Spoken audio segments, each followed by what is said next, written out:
Hello friends, welcome you once again in आपका exam YouTube channel. इस video में हम MPPSC मेंस पेपर फर्स्ट इतिहास एवं संस्कृति की जो यूनिट 3 है, जिसमें ब्रिटिश उपनिवेश के प्रति भारतीयों की प्रतिक्रिया, जो 4th यूनिट है मध्य प्रदेश में स्वतंत्रता आंदोलन, भारतीय सांस्कृतिक विरासत, और जो 5th यूनिट है मध्य प्रदेश की प्रमुख रियासतें, इससे संबंधित हम प्रश्नों को डिस्कस करेंगे और देखेंगे कि 3 मार्क्स, 5 मार्क्स और 11 मार्क्स के आंसर कैसे लिखें, कितनी वर्ड लिमिट हो जिससे कि मैक्सिमम नंबर हमें मिल सकें। तो चलिए शुरू करते हैं। और यदि आप चैनल पर पहली बार हो तो प्लीज़ चैनल को सब्सक्राइब कर लीजिए, ताकि इस चैनल पर जो भी वीडियो अपलोड हो आप तक वो वीडियो सबसे पहले पहुंच सकें। तो चलिए शुरू करते हैं। फर्स्ट क्वेश्चन है 3 मार्क्स में। आप सभी को बता दें कि 3 मार्क्स में आपको 2 लाइनें मिलेंगी और इसमें आपको 10 से 15 शब्द ही लिखने होंगे। तो रंपा विद्रोह कब हुआ था? तो जो रंपा विद्रोह है इसका हम सबसे पहले वर्ष लिखेंगे। 1879 में यह विद्रोह हुआ था। और क्षेत्र कौन सा था? तो आंध्र प्रदेश के रंपा क्षेत्र के आदिवासियों द्वारा यह विद्रोह किया गया था। नेतृत्वकर्ता का नाम लिखेंगे तो अल्लू जी सीताराम जी इसके प्रमुख नेतृत्वकर्ता थे। और कारण क्या था? तो भूरा जो उसकी बढ़ी हुई दरें और अंग्रेजों की शोषणकारी नीति इसका प्रमुख कारण था इस विद्रोह का, रंपा विद्रोह का। तो इसमें आप प्रयास कीजिए कि मैक्सिमम डायमेंशन इसे आप कंप्लीट कर सकें, जैसे वर्ष हो गया, क्षेत्र हो गया, नेतृत्वकर्ता हो गया और इसका कारण। इसमें आपने 3 मार्क्स के क्वेश्चन में 4 डायमेंशन कवर किए हैं। कब हुआ था यह, कौन सा क्षेत्र था, नेतृत्वकर्ता कौन थे और कारण इसके क्या थे। नेक्स्ट क्वेश्चन देखेंगे कि तेज बहादुर सप्रू। तो तेज बहादुर सप्रू कौन थे? यह प्रसिद्ध वकील थे, राजनेता थे और समाज सुधारक थे। और यह तीनों गोलमेज सम्मेलनों में इन्होंने भाग लिया था। किसने? तेज बहादुर सप्रू ने। और आज़ाद हिंद फौज के सैनिकों का मुकदमा लड़ने में इन्होंने महत्वपूर्ण भूमिका निभाई थी। और इन्होंने क्या किया था? तो गांधी इरविन समझौता 1931 में मध्यस्थता की इन्होंने भूमिका निभाई थी। किसने? तेज बहादुर सप्रू ने। नेक्स्ट क्वेश्चन देखेंगे कि पंजाब मेल हत्याकांड। तो पंजाब मेल हत्याकांड, इसका सबसे पहले हम समयकाल देखेंगे। तो 23 जुलाई 1931 को यह पंजाब मेल हत्याकांड हुआ था। कौन से स्थान पर हुआ था? तो खंडवा रेलवे स्टेशन पर पंजाब मेल या पंजाब मेल रेलगाड़ी में यह हत्याकांड हुआ था। इसका उद्देश्य क्या था? तो लेफ्टिनेंट हैक्सल व मेजर सहीन की हत्या करना इसका प्रमुख उद्देश्य था। और इसमें कौन कौन से क्रांतिकारियों ने भाग लिया था? तो देवनारायण तिवारी, दलपत राव और यशवंतराव बुंदेला ने इसमें भाग लिया था। तो इसमें आप सबसे पहले समयकाल लिखेंगे, उसके बाद स्थान लिखेंगे और इसका उद्देश्य क्या था और इसमें प्रमुख क्रांतिकारी के नाम लिखेंगे। नेक्स्ट क्वेश्चन देखेंगे। नेक्स्ट क्वेश्चन क्या है? धरसाना सत्याग्रह। तो धरसाना सत्याग्रह कब हुआ था? तो मई 1930 में नमक कर के विरोध में यह प्रदर्शन किया गया था। इसके नेतृत्वकर्ता कौन थे? तो अब्बास तैयब जी, सरोजनी नायडू और कस्तूरबा गांधी इसके प्रमुख नेतृत्वकर्ता थे। नेक्स्ट क्वेश्चन है कि फजल अली आयोग। तो यह फजल अली आयोग का गठन कब हुआ था? तो 22 दिसंबर 1953 में इसका गठन हुआ था, राज्य पुनर्गठन आयोग हेतु। और भाषाई आधार पर राज्यों के गठन हेतु इसका निर्माण किया गया। और इसके अध्यक्ष कौन थे? तो फजल अली इसके अध्यक्ष थे। और 2 अन्य सदस्य कौन थे? तो हृदयनाथ कुंजरू और KM पणेकर 2 इसके अन्य सदस्य थे। Next question is Madhya Pradesh की जोन ऑफ आर्क। तो मध्य प्रदेश की जोन ऑफ आर्क क्या है? तो रानी लक्ष्मीबाई को मध्य प्रदेश की जोन ऑफ आर्क कहा जाता है।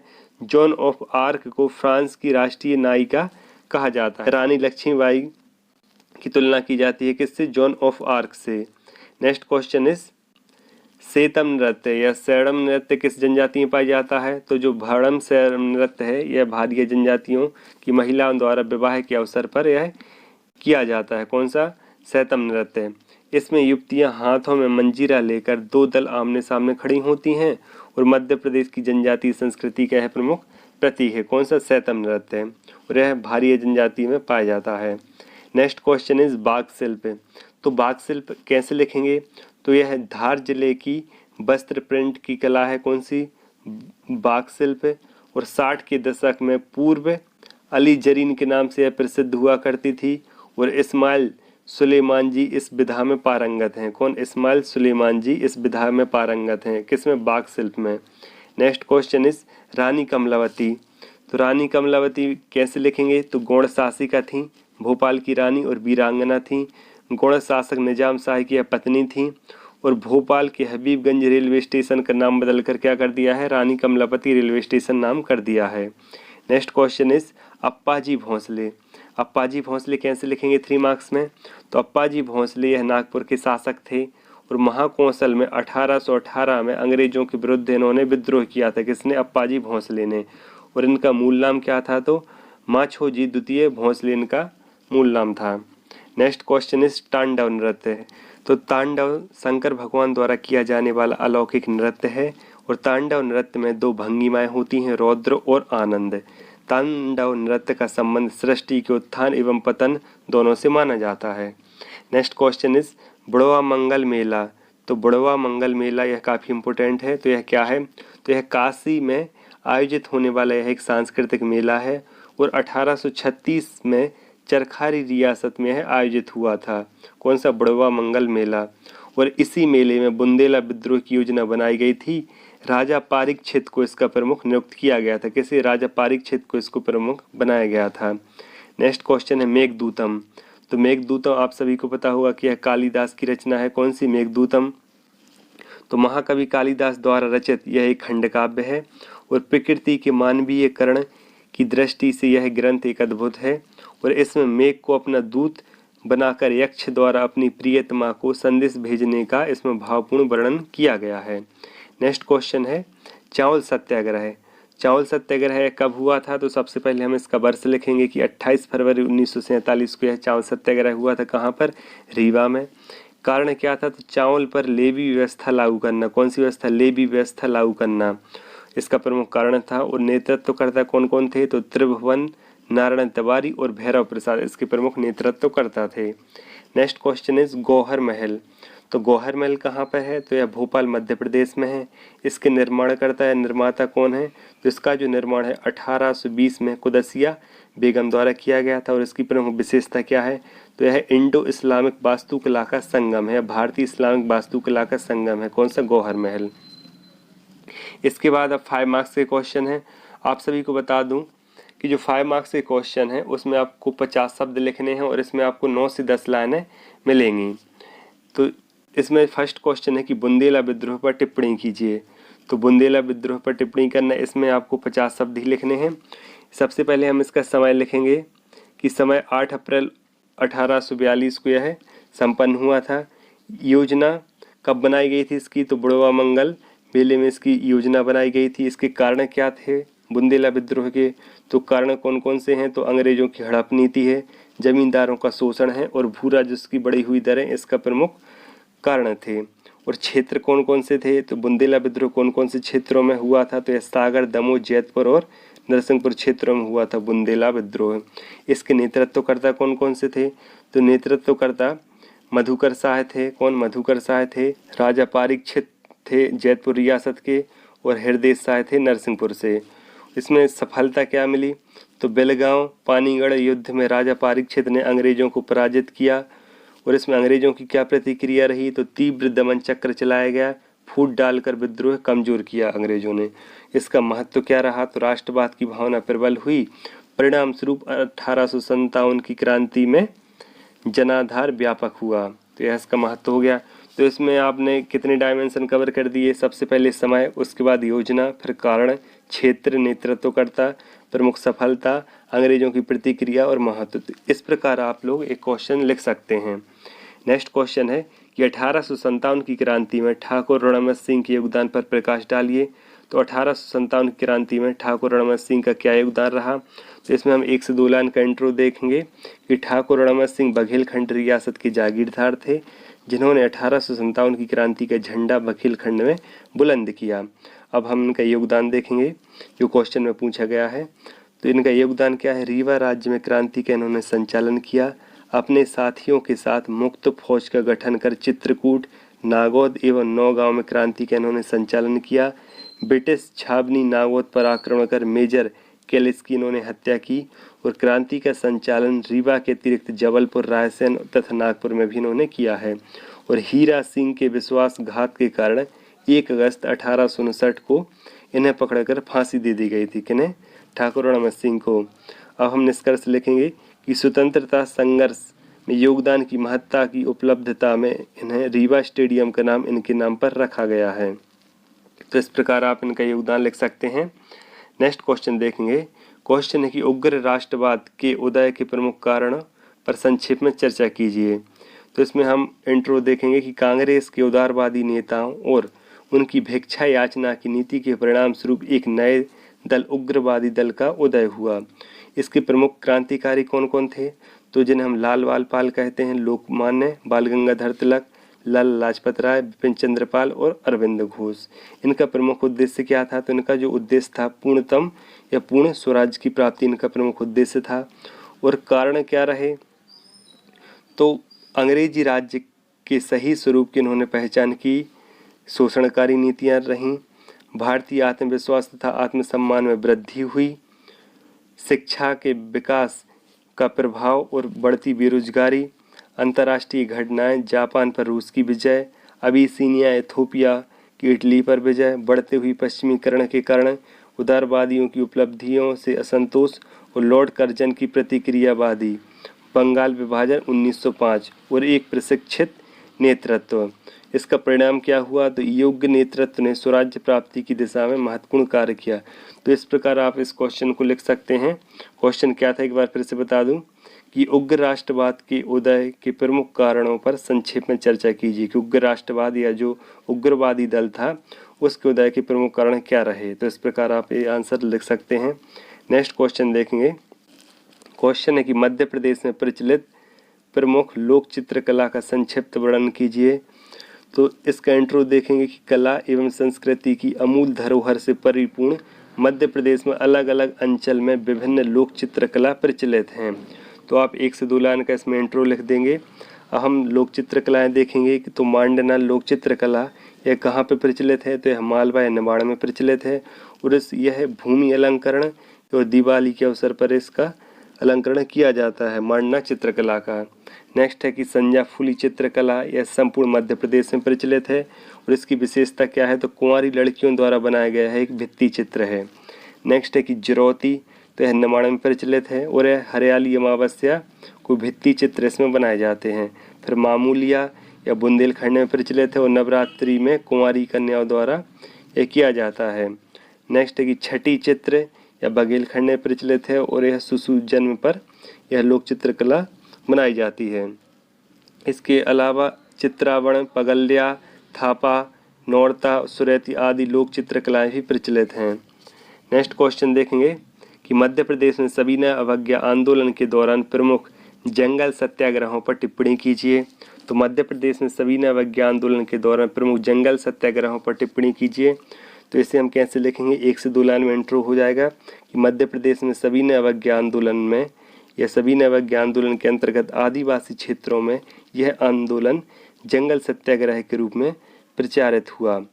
सबसे पहले सिवनी सत्याग्रह जिसे हम टुरिया जंगल सत्याग्रह भी कहते हैं, तो यह 1930 में सिवनी जिले के टुरिया के जंगलों में हुआ था। इसके नेतृत्वकर्ता कौन थे? तो इसके जो नेतृत्वकर्ता हैं दुर्गा शंकर मेहता थे।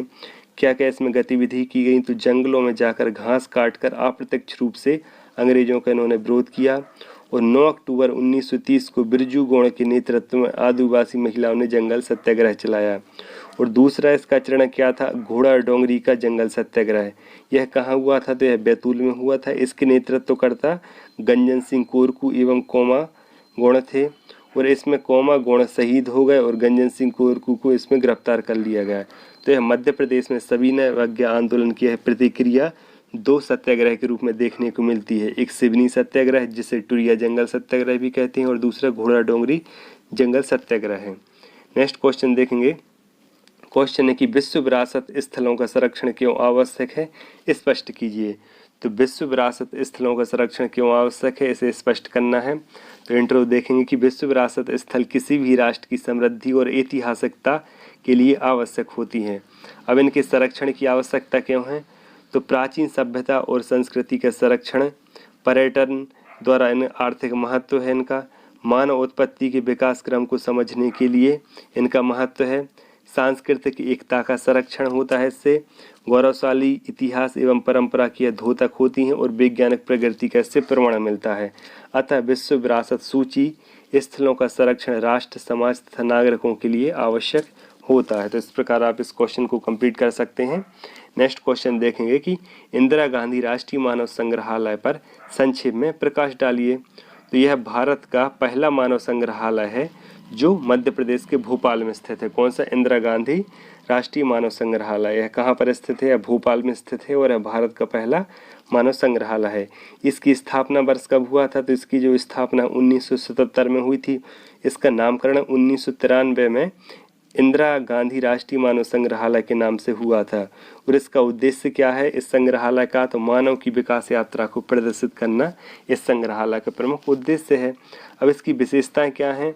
तो मानव सभ्यता के विकास का प्रदर्शन करना, जनजाति विकास एवं उनकी लोक कलाओं का प्रदर्शन करना, आदिवासी प्रजातियों की झोपड़ियाँ, बस्तर का रथ, मुड़िया लोगों का घोटुल व शैलचित्र का प्रदर्शन।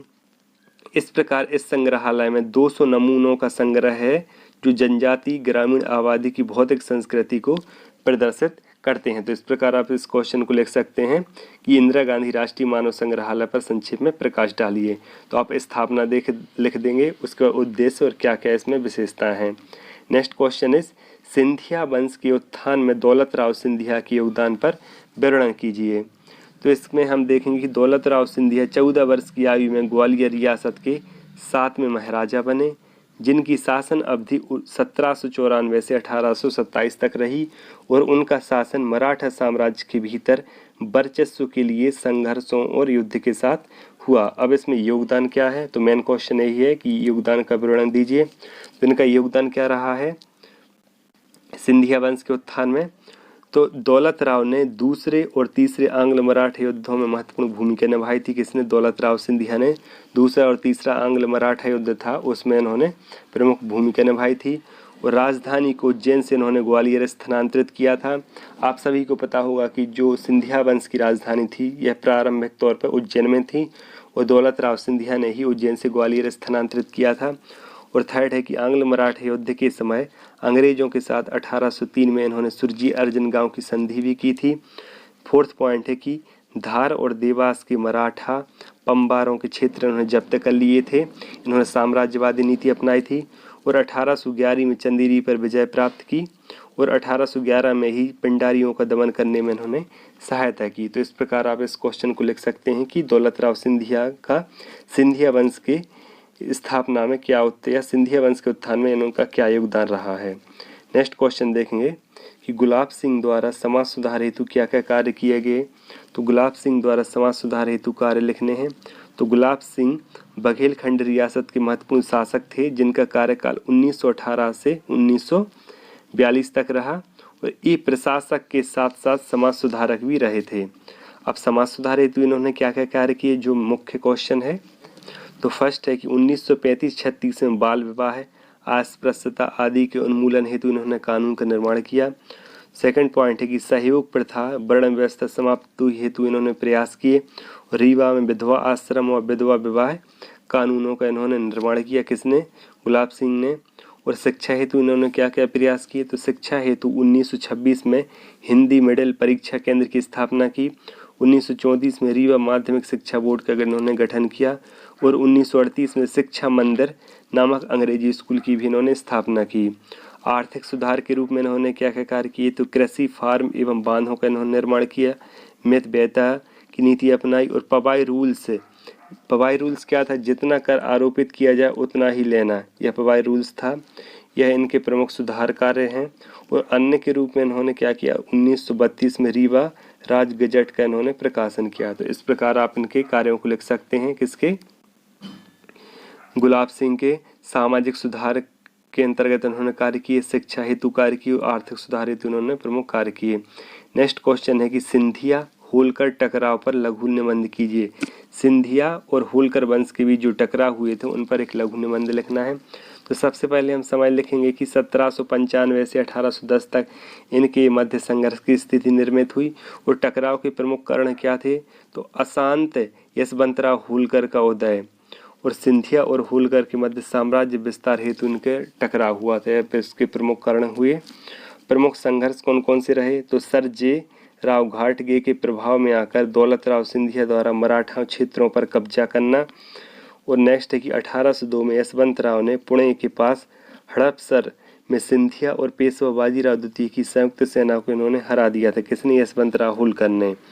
इसका प्रभाव क्या हुआ? तो सिंधिया होलकर संघर्ष से मराठा शक्ति कमजोर हुई तथा अंग्रेजों ने इस स्थिति का व्यापक लाभ उठाया। तो इस प्रकार आपके 5 मार्क्स क्वेश्चन कंप्लीट होते हैं। यदि आपको वीडियो पसंद आ रहा हो तो प्लीज़ वीडियो को लाइक कीजिए, और यदि आपको इस टेस्ट की PDF चाहिए तो आप मेरा टेलीग्राम चैनल भी ज्वाइन कर सकते हैं, लिंक मैं डिस्क्रिप्शन में डाल दूंगा। इसके बाद हम 11 मार्क्स के क्वेश्चन देखेंगे। 11 मार्क्स के जो क्वेश्चन है उसमें आपको 2 पेज मिलेंगे और इसमें आपको 200 शब्द लिखने होंगे।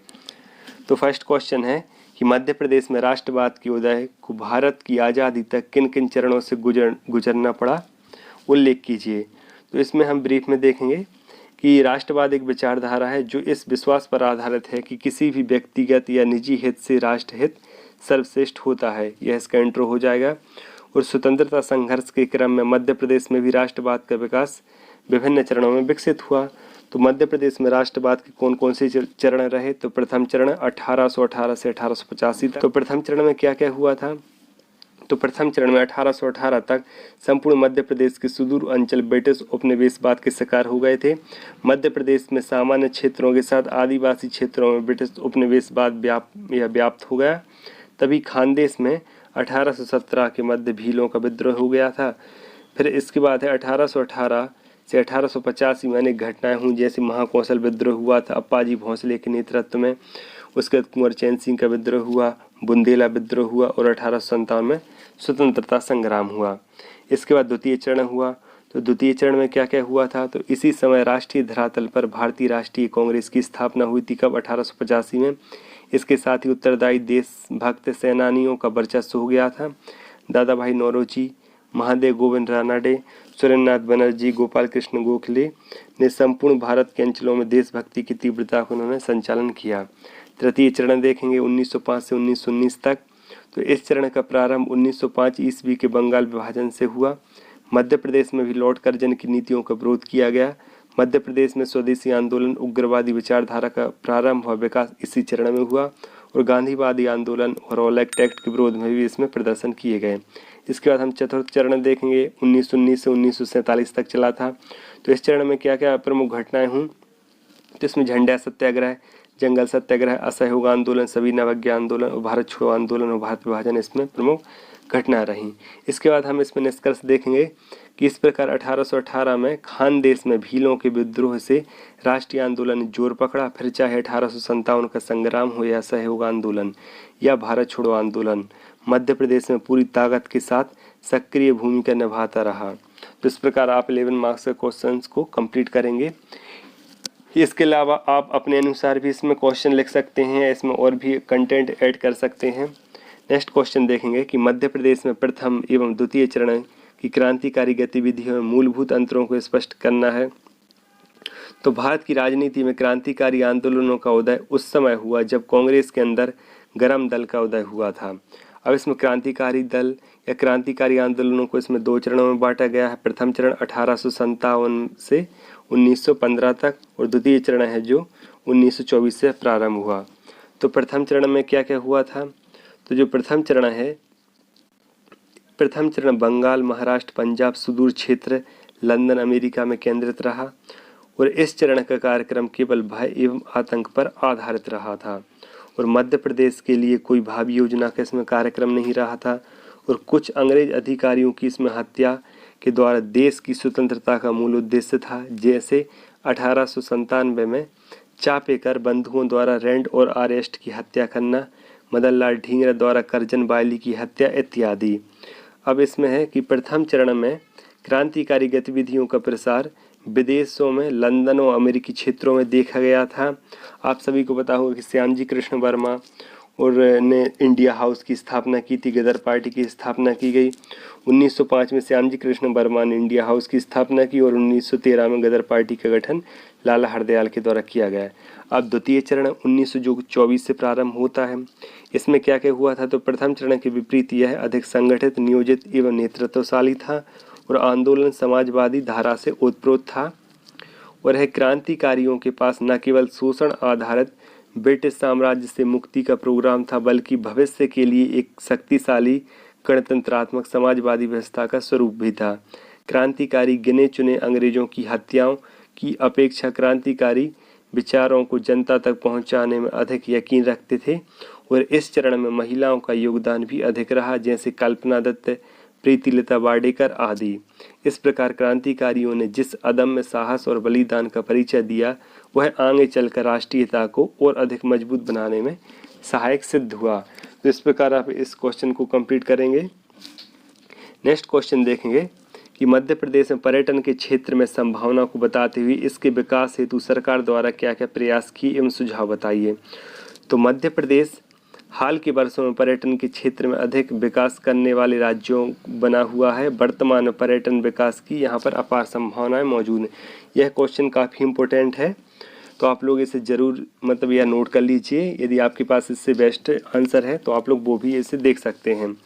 फर्स्ट है कि प्राकृतिक स्थल, तो 11 राष्ट्रीय उद्यान एवं 25 वन्यजीव अभ्यारण्य हैं।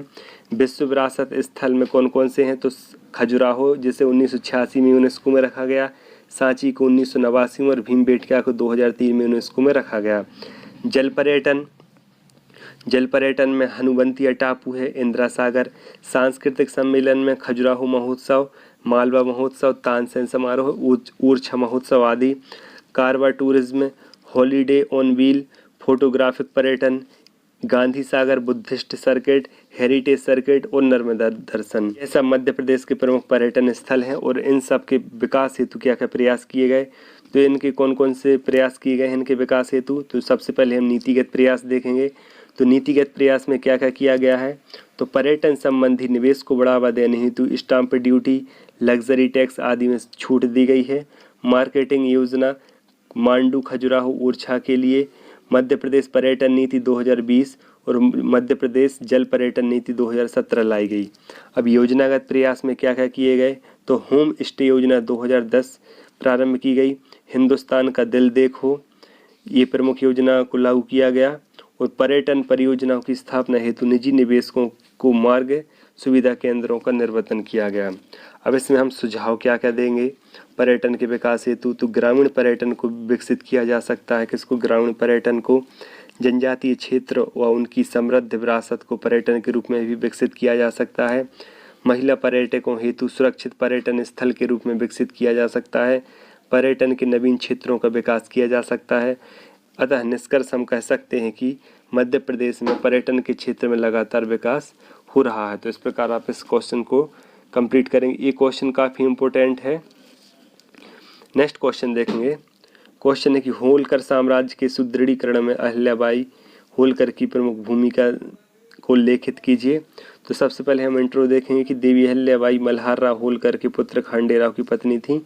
1766 में खांडेराव की मृत्यु के बाद 1767 से 1795 तक अहिल्याबाई होलकर ने अपना होलकर साम्राज्य का प्रशासन चलाया। अब इनका भूमिका योगदान में हम कौन कौन से पॉइंट देखेंगे, तो प्रशासनिक कार्य में, सामाजिक कार्य, सांस्कृतिक कार्य और आर्थिक कार्य। प्रशासनिक कार्य में क्या क्या हुआ, तो प्रशासनिक कार्य में राज्य में उपद्रव को दबाने एवं शांति स्थापना हेतु यशवंतराव फणसे को इन्होंने कार्य सौंपा। तो कोजीराव होलकर को सेनापति नियुक्त किया। राज्यों को जिलों तहसीलों में बांटा। न्याय हेतु न्यायालय स्थापित न की और राजधानी इंदौर से इन्होंने महेश्वर बनाई थी। सामाजिक कार्य में क्या किया, तो सामाजिक कार्य में सामाजिक समानता स्थापना की, निष्पक्ष न्याय पर बल दिया, महिलाओं को आर्थिक रूप से सशक्त बनाया, घाटों का निर्माण महिलाओं के अनुकूल कराया। सांस्कृतिक कार्य में क्या क्या किए, तो सांस्कृतिक साहित्य और संगीत कला का इन्होंने केंद्र बनाया। महेश्वर को सोमनाथ मंदिर, काशी विश्वनाथ मंदिर का जीर्णोद्धार कराया और गया में अष्टपदी मंदिर का निर्माण कराया। अब आर्थिक कार्य में क्या क्या किए, तो अनेक कुएं, बावड़ी, सड़क का निर्माण करवाकर राज्य की कृषि अर्थव्यवस्था को इन्होंने मजबूत बनाया। कलकत्ता में बनारस तक या कलकत्ता से बनारस तक इन्होंने सड़क निर्माण कराया। विनिमय सुविधा हेतु सिक्कों का इन्होंने प्रचलन करवाया और महेश्वर में साड़ी उद्योग केंद्र की इन्होंने स्थापना की। तो यह इस प्रकार इनके कार्य हो जाते हैं, प्रशासनिक कार्य, सामाजिक कार्य, सांस्कृतिक कार्य और आर्थिक कार्य। इसका हम निष्कर्ष देखेंगे कि इस प्रकार अहिल्याबाई का लगभग 25 वर्षों का शासनकाल गुड गवर्नेंस का काल रहा है। इस अवधि में राज्य ने विकास व शांति की नवीन ऊंचाइयों को छुआ है। तो इस प्रकार आप इस क्वेश्चन को कंप्लीट करेंगे। लास्ट क्वेश्चन है कि भोपाल रियासतों में बेगमों के स्वर्णिम शासनकाल पर विस्तार से चर्चा कीजिए। यह क्वेश्चन भी काफ़ी इम्पोर्टेंट है। भोपाल रियासत की स्थापना 1723 से 1724 में अफगान सैनिक दोस्त मोहम्मद खां के द्वारा की गई थी। इसमें कौन कौन सी महिलाओं का शासन रहा है, तो इसमें कुदैसिया बेगम का शासन रहा है। यह इनके प्रमुख कार्य हैं जिन्हें आप देख सकते हैं। सिकंदर जहां बेगम के कौन कौन से कार्य हैं, तो प्रशासनिक सुधार के कार्य किए हैं, आर्थिक सुधार निर्माण कार्य, जन कल्याणकारी कार्य किए हैं और सैन्य सुधार किए हैं। शाहजहां बेगम है, उसके बाद सुल्तान जहां बेगम है और यह निष्कर्ष है। इस प्रकार हमने आज का टेस्ट पेपर कंप्लीट किया। यदि आपको वीडियो पसंद आया तो प्लीज़ वीडियो को लाइक कीजिए और यदि आप चैनल पर पहली बार हैं तो प्लीज़ चैनल को सब्सक्राइब कर लीजिए ताकि मैं जो भी वीडियो अपलोड करूं आप तक वो वीडियो सबसे पहले पहुंच सके। मिलते हैं नेक्स्ट वीडियो में, तब तक के लिए धन्यवाद।